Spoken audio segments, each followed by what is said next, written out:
Thanks to globalization and the internet, more and more of our world is getting commoditized. It used to be that you could get away with, being pretty good at doing something. People would know you because you were recommended, you'd get hired. Now we live in a global marketplace where for anything that you want to do, somebody will do it for $3 an hour on Elance or Odesk or what have you. So ultimately, your personal brand, I think of as a kind of career insurance. It's the reason that people will come to you and hopefully pay a higher price, the value that you're worth, because you're known for something. Your name means quality. And that's the kind of insurance and assurance that people need in order to say, okay, we're going with you.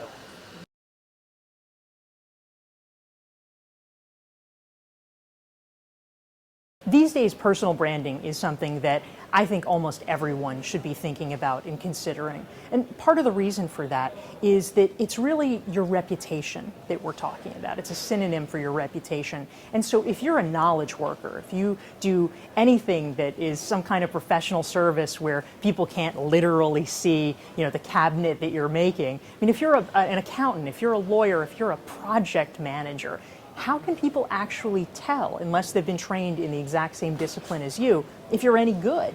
Ultimately, your brand is what shows them that you have credibility and that people should be coming to you.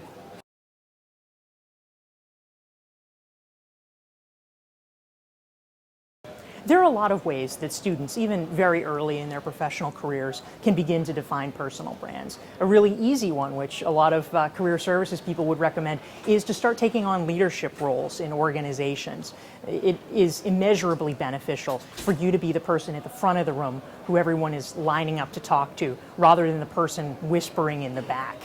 Taking on a leadership role where you've been chosen and selected by your peers says something about who you are and helps cement a powerful personal brand. I'm also a huge fan of using the internet as a way of conveying your personal brand. Starting a blog, getting your ideas out there, making your thoughts known is an incredibly useful way to ensure that people know what you can contribute.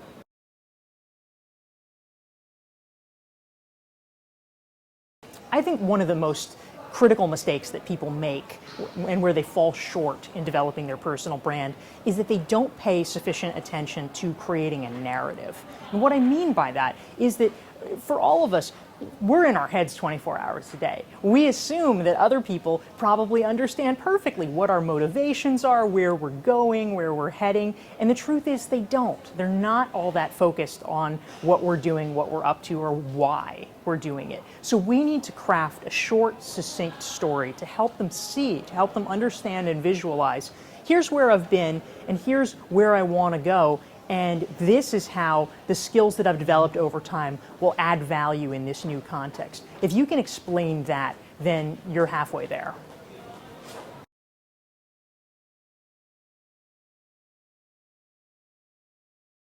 Well, on one hand, it seems like everyone's using technology. Everybody's on Facebook, everybody's on Pinterest and putting things out there.